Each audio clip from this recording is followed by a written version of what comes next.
इस वीडियो में हम आपको दिखा रहे हैं कि सर ने जो कमलजीत जी ने अपने फार्म को डिज़ाइन किया है, कैसे कैसे इन्होंने सुधार किया, आज कहाँ तक पहुँच चुके हैं। बहुत सारे किसानों के लिए एक सपना होगा, लेकिन जब तक आप स्टार्ट नहीं करोगे किसी भी चीज़ को, वो भी आपको बताएंगे स्टार्ट कैसे करना है आपको, और फार्म में सर ने कर क्या क्या रखा है वो चीज़ें भी आपको बताएंगे।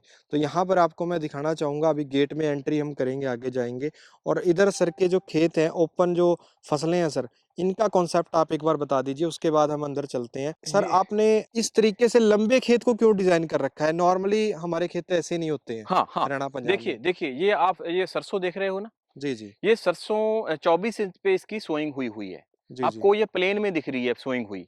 जी, अब जी। जब हम इनको पानी लगाएँगे तो आप 5 दिन बाद देखोगे तो ये बेडों पे होगी। तो जी। हम क्या है कि रिजिस के ट्रैक्टर से इसमें बीच में से खाली डाल देते हैं। ओके। हाँ, तो खाली से पानी लगेगा। उससे इसको तो गुडाई हो गई इसकी। हाँ, इसके पहले ट्रैक्टर से ही इसकी डिवीडिंग करते हैं और इसका पानी भी है जो खाली से लगेगा। जी, जी। तो हमने एक हाइब्रिड मॉडल इजाद किया है, प्लेन सोइंग भी नहीं है हमारी, बेड पे भी नहीं है, एक हाइब्रिड मॉडल है। पहले प्लेन पे करते हैं, उसके बाद उसको बेड पे कर देते हैं। ओके। तो इसमें वीड्स मैनेजमेंट बहुत आसानी से हो जाता है। जी, तो जी। यहाँ पे ये पानी देख रहे हो आप, जी, जी। सारे खेत में वाटर मैनेजमेंट बहुत हमने काम किया है मैनेजमेंट पे। ये टोटल 20 एकड़ में जितनी भी बारिश होती है, वो सारे का सारा पानी हम एक टैंक में स्टोर कर लेते हैं। 33 लाख लीटर का हमारे पास एक टैंक है। जब हमें पानी की ज़रूरत पड़ती है तो पंप से उसका पानी यहाँ निकाल लेते हैं। तो सारे का सारा पानी यहाँ पे स्टोर होता है। और आप जो पौधों का कॉन्सेप्ट बता रहे थे, हाँ, तो आपने खेतों के चारों तरफ पौधे लगा हाँ, रखे हैं अलग अलग खेतों प्रजाति। खेतों के ये 20 एकड़ के खेत के बाउंड्री लाइन पे सब एक बायो फेंस बनी हुई है, जी। जिसमें लाइव पोल है और बायो फेंस है। ये दो कंपोनेंट है, हमारा डिफेंस मैकेनिज्म है। तो इसमें ये लाइव पोल है, अलग-अलग तरह के पेड़ हैं। इसमें बीच में से हमने प्लांटेशन का एक मॉडल, नया मॉडल इजाद किया है।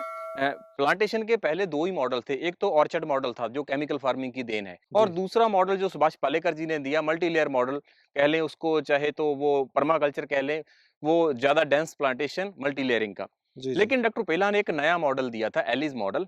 उसमें क्या है कि आफ्टर ईच 100 फीट हमने एक नॉर्थ साउथ लाइन निकालनी है पेड़ों की। तो जी, जी। ये नया मॉडल डॉक्टर पेला ने दिया था। तो ये मॉडल के हिसाब से यहाँ पे प्लांट्स लगे हुए हैं, फ्रूट प्लांट्स लगे हुए हैं। जी, जी। ये तो था दोस्तों, आपने देखा फसलों का कॉन्सेप्ट। अभी हम आपको फार्म के अंदर लेके चलते हैं। एक बार आपको यही दिखा दूं मैं, ये पीछे से जो गुलाब लगा हुआ है, ये जी, जी। देसी गुलाब है। जी, जी। इनसे हम गलकंद बनाते हैं, इनसे हम शरबत बनाते हैं, इनसे रोज वाटर बनाते हैं। तो इसको लगाया क्यों गया, ये मैं आपको आगे बताऊंगा। तो ये हमने स्टार्टिंग में ये एक शॉप बना रखी है। इसमें जी। हम जो भी खादें बनाते हैं और ये हमारा जो स्प्रे बनाते हैं, वो जी। इसमें वहाँ सेल करने के लिए एक शॉप है। जो शहर के लोग आते हैं, जी। उनको ये बनानी मुश्किल होती है, तो वहां से खरीद ले जाते हैं। जी, जी। तो इस खेत में आप देखोगे कि 1 इंच जगह को भी एक काम के लिए नहीं बरता, उसको एक से ज़्यादा कामों के लिए बरता गया है। जैसे ये देखें, ये नीचे एक 3 फीट बाय 10 फीट का एक केज पिंजरा है। जी, तो जी। इसमें क्या है, जो हमारे जानवर रहते हैं, मुर्गियों का एक पिंजरा है। जी, जी। इसके ऊपर, छत के ऊपर हमने एक ट्रे बना ली। इस जी। ट्रे में हमने कंपोस्ट और मिट्टी डाल के इसमें एक ट्रे बन गई। जी, इस जी। ट्रे में हम 3 फसलें लेते हैं। सबसे इस बार हम लेट हो गए। सबसे पहले इसमें हम पालक लेते हैं। पालक के बाद 3 महीने की पालक लेते हैं, पालक को काटते हैं और इनको ही खिला देते हैं। जी। वनस्पति जीवों को पालती है। पालक के बाद हम इसमें प्याज लगा देते हैं। 3 महीने की फसल प्याज की है। प्याज के बाद हम 3 महीना इसको खाली छोड़ते हैं। उसके बाद हम अगस्त में जब बारिशें शुरू हो जाती हैं, तो इसमें मूँगफली लगा देते हैं। तो हमने इस ट्रे में से 3 फसलें ले ली और 3 महीना हमने खाली भी छोड़ दिया इसको। जी। इसके ऊपर हमने ये छोटा-सा स्ट्रक्चर बना के इसमें अंगूरों की बेलें लगा रखी हैं। तो इसमें से अंगूर मिल गया। जी। और जो ये जानवरों का पिंजरा है, जानवरों को गर्मी ना आए, दूसरी तरफ से गर्म हवाएँ ना आए, तो इसमें बदबू ना आए, इसके लिए हमने वहाँ पीछे से देसी गुलाब लगा दिया।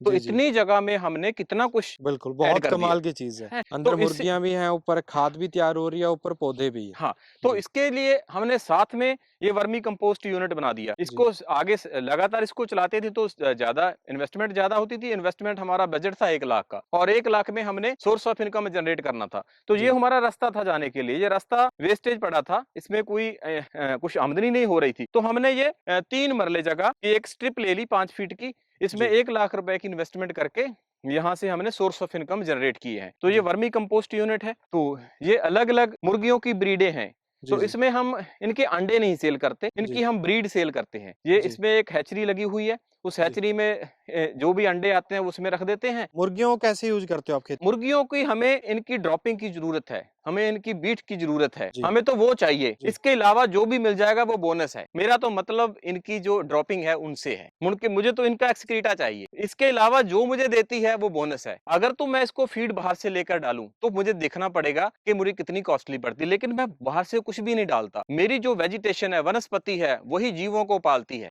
जो अब बरसीम हो गया उसको चेफ कटर से टोका से निकालेंगे और वो इनको डाल देंगे। जो वीड्स होते हैं वो इनको डाल देंगे, वो सभी कुछ ये खाते हैं। और रोटेशन होती रहती है। हाँ, रोटेशन। हाँ, तो दोस्तों आप देख सकते हैं यहाँ पे जैविक खाद के लिए यहाँ पे केंचुआ खाद की एक यूनिट लगा रखी है। उसके बाद यहाँ पे फिर से एक वो हाँ, ये अलग प्लांट आ गया। अलग-अलग ब्रीड है। एक अलग एक पिंजरा आ जाता है और जी, जी। एक वर्मी कंपोस्ट यूनिट आ जाता है। दोस्तों यहाँ पे देख सकते हैं अलग-अलग। तो इनको आप एज़ ए ना मीट के लिए यूज़ करते हो, ना ही आपके अंडों के लिए यूज़ करते हो, आप केवल इसको खेती के लिए यूज़ करते हो। हाँ, खेती के लिए यूज़ करते हैं, हम इनकी ब्रीड सेल करते हैं। इनकी ब्रीड सेल हो जाती है, इनकी ब्रीड सेल करते हैं। तो इससे आपको कितनी आमदनी हो जाती है अगर हम वैसे बात करें, अगर किसी किसान को भी ऐसा मॉडल बनाना हो? देखिए, ऐसे आप इंटीग्रेट में एक आमदनी नहीं निकाल हाँ, सकते ऐसे नहीं निकाल सकते। आपको एज़ ए होल देखना पड़ेगा, as a whole. Total as a whole देखना पड़ेगा। आप एक-एक सेगमेंट को ऐसे नहीं देख सकते। बट ये कामयाब है। हाँ, ये बिल्कुल, मॉडल अगर बिल्कुल। कोई करना चाहे। कामयाब भी है और रास्ता भी नहीं है। अगर आपने जैविक खेती करनी है तो कोई और रास्ता नहीं है। आपको ये तो डालने ही पड़ेंगे। अगर आपने सेल्फ सस्टेनेबल मॉडल लाना है, सेल्फ जी, सस्टेनेबल मॉडल, ऐसा मॉडल जिसमें हम बाहर पे निर्भर ना हो। जी। मैं कहता हूं कि अगर केमिकल खेती में हम निर्भर होते हैं, यूरिया, डीएपी, अगर हम जैविक खेती कर दें और बाहर से गौशाला से रूढ़ी लेकर आते हैं, गोबर लेकर आते हैं, तो वो सेल्फ सस्टेनेबल थोड़ा हुआ। बिल्कुल, वो भी तो डिपेंडेबल मॉडल हो गया डिपेंडेंट ना। मॉडल हो गया, हमें बिल्कुल। हमें सेल्फ सस्टेनेबल होना है। सेल्फ सस्टेनेबल के लिए हमें खाद अपनी तैयार करनी पड़ेगी, तो उसके लिए जीव तो लाने पड़ेंगे। तो जीव वनस्पति को पाले और वनस्पति जीवों को पाले। जी, तो ये केज क्यों बना रखा है आपने ये? हाँ, इसमें दिखाते हैं आपको। तो इसमें एक बहुत कमाल की चीज आपको देखने को मिलेगी। क्या है, ये एक टनल बना हुआ है। जी, ये जी। इस टनल को ज्यादा हैवी इन्वेस्टमेंट नहीं है। ये एक मुर्गा जाली लगी हुई है और ऊपर से ये वॉलीबॉल वाला नेट लगा हुआ है। सब तरफ से बंद है। इसकी विड्थ है 20 फीट और जी। इसकी लंबाई है 200 फीट। इस जी। टनल में हम क्या करते हैं कि ये जो आप देख रहे हो, जी। ये मटेरियल, जी। ये मटेरियल लगभग 150 किस्म के वेजिटेशन का रेजिड्यू है। 150 स्पीसीज है इसमें। क्या करते हैं, हमारे पास पेड़ बहुत हैं। जी। हमारे पास 1500 पेड़ है 20 एकड़ में। उसकी कटिंग रोज चलती रहती है। उसकी कटिंग में हम चेफ कटर से निकालते हैं, उसको कुतरा कर लिया, कुतरा जी। करके उसको हरे हरे को यहाँ पे हम फेंक देते हैं। यहाँ पे फेंक देते हैं तो उधर अंडे वाली जो मुर्गियां सभी को छोड़ देते हैं। जी। वो इनको हरे हरे को खा जाती है। जी, जी। जिनको जो जो इसने खाना है उसको खा लिया, जी, जो जी। उनको नहीं लगा इसमें तो आंख भी होता है, धतूरा भी होता है। कुछ जी। ऐसी वेजिटेशन है जिसको मुर्गियां नहीं खाती। जिनको नहीं खाती वो यहाँ पे सूख जाता है। वो सूख गया, यहाँ पे पड़ा रहा, वहां पीछे में से तो रोज आता रहेगा। जी, रोज जी। आता रहेगा तो ये बहुत ज्यादा बड़ा हो जाएगा। जी। तो हम क्या करते हैं कि हमारे पास एक नंडेप कंपोस्टिंग यूनिट है। जी। उसमें हम जो सूख गया इसको इकट्ठा किया और नंडेप कंपोस्टिंग यूनिट में डाल दी। नंडेप कंपोस्टिंग यूनिट में इसकी खाद बन जाती है। जो रूटीन में जो 6 महीने लग जाते हैं, तो ये 3 महीने में इसकी कंपोस्टिंग होकर खाद बन जाती है। तो फिर ये वेजिटेशन के लिए चला गया। इसका भी रोटेशन हो जाता है। हाँ, हाँ, तो ये भी आप एक नई चीज देखेंगे। यहाँ पे क्या है कि ये एक पानी का हमने एक टंकी बना रखी है। जी। इसमें वो जो हमारे जानवर हैं,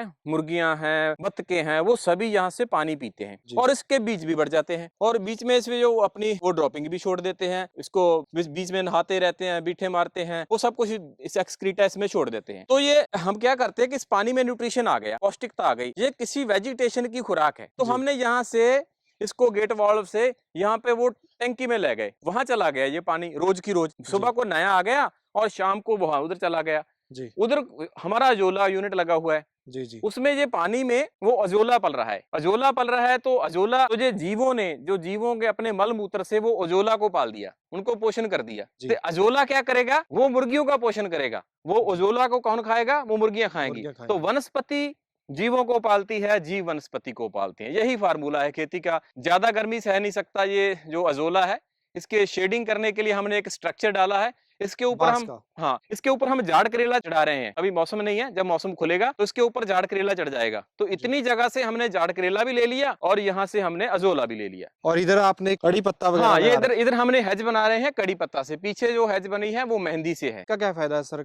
कड़ी अगर पत्ता का हमने खेत में से कोई भी ऑर्नामेंटल प्लांट नहीं लगाया। जो भी प्लांट्स है वो सारे प्रोडक्टिव हैं। इसकी हमें यहाँ से इधर हेज बनानी थी। हेज हम किसी और फाइकस फुक्कस से बनाते तो उससे क्या मिलेगा। तो जी। यहाँ से हमने ये कड़ी पत्ता लगा दिया। दिया कि इसकी जब हम कटिंग करेंगे तो इसके पत्तों को सुखा के वो सेल हो जाएंगे सोलर ड्रायर में रख के। ये जो बिल्डिंग आप देख रहे हो ये मड की बनी हुई है, 80% मड है, 20% इसमें पक्की ईंट है। यहाँ पे हमारा सिक्योरिटी का इशू था, जहाँ स्ट्रेंथ का इशू था, इधर इधर से बारिश ज्यादा आती तो इधर हमने पक्का कर दिया, बाकी सारी साइड कच्चा कर दी। कच्चे मकानों में क्या दिक्कत आती थी कि एक तो उनको रेही लग जाती थी नीचे से, तो सेकेंडली उसको बार बार लीपना पड़ता था, तो हमने वो भी कमी निकाल दी इसको बार बार लीपने पोछने की जरूरत नहीं है। इधर हमने एक विंड ब्रेक वॉल बना दी पेड़ों से, ये पेड़ लगा के इधर से पूरी हैज बना दी, तो अब इसको बार बार लीपने की जरूरत नहीं है। तो इस कमरे में हमारे पास जो खेती के हमारी छोटी छोटी मशीनरी है, हैंड टूल्स हैं, वो पड़े हैं। तो इसमें हमारी हैचरी लगी हुई है और जितनी भी हमारी कंपोस्टिंग खादें हैं वो यहाँ पे स्टोर होती हैं। ये हमारा कमरा बकरियों का है, देख सकते हैं दोस्तों। हाँ। अंदर बकरियां भी आपको देखने को मिल रही हैं। इधर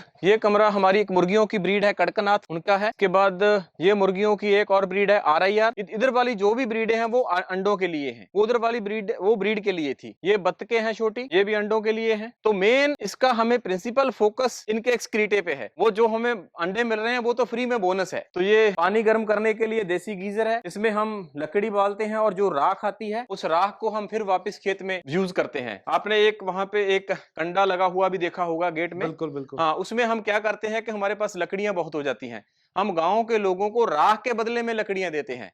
कोई आए 10 किलो राख ले आए और 10 किलो लकड़ी ले जाए। राख में बहुत ज्यादा न्यूट्रिशन है, न्यूट्रिएंट्स हैं। हाँ। तो राख को भी हम यूज कर सकते हैं जी जी जी जी, हाँ। तो इस खेत में हम 0% वेस्टेज करते हैं, नेचुरल सोर्सेज को किसी भी तरह हमने डिप्लीट नहीं किया। ह्यूमन एक्सक्रीटा है, जो मनुष्य मलमूत्र है, उसको हमने गोबर गैस में ले आए। यहाँ के साथ 3 टॉयलेट्स थी, टॉयलेट का जो एक्सक्रीटा है वो यहाँ पे आ गया गोबर गैस बायोगैस प्लांट में, और बायोगैस प्लांट में हमने इसकी गैस निकाल ली। उस गैस को हम कुकिंग के लिए ले गए। ले जाने के बाद इसके ऊपर जगह को यूटिलाइज करने के लिए हमने ये रैबिट खरगोश छोड़ दिए। खरगोश के ऊपर की जगह को यूटिलाइज करने के लिए हमने ये छोटी चिड़ियां रख ली, ये ब्रीडिंग कर रही हैं। इनको हमको बाहर से नहीं खिलाते, जो भी खेत के वीड्स हैं वही खाती हैं और पल जाती हैं। हमारे जितने भी वीड्स खा के 24 घंटे में हमें ये अपनी ड्रॉपिंग दे देते हैं। तो ये हमारे वनस्पति के लिए। इसी तरह से इधर यूनिट है, इसमें भी हमने गिनी पैग रखे हुए हैं और वो कॉकटेल हैं। ये भी सभी कुछ भी बाहर से नहीं खिलाते, जो भी फार्म का है वही खिलाते हैं। इधर हमने एक प्रोसेसिंग यूनिट यहाँ पे लगाया है, जहाँ पे हम ना कोल्ड प्रेस्ड तेल यहाँ निकालते हैं। ये हमारी फार्म आउटलेट है। मैं अपने फार्म की जितनी भी प्रोड्यूस है वो कोई भी बाहर जाके सेल नहीं करता, ये सभी कुछ फार्म पे ही सेल हो जाता है। यहाँ पे लोग आते हैं, यहाँ से सेल हो जाता है। देख सकते हैं यहाँ भी कच्चे घर बना रखे हैं थोड़े। हाँ, ये कच्चे मकान है, हमारी एक फैमिली यहाँ पे रह रही है। ये हमारा सीड बैंक है, यहाँ पे हम देसी बीजों पे काम कर रहे हैं। जितने भी देसी बीज हैं उनको प्रिजर्व करने के लिए, उनको मल्टीप्लाई करने के लिए सारा फोकस है हमारा। लाइब्रेरी भी है। हाँ, ये लाइब्रेरी कम सीड बैंक।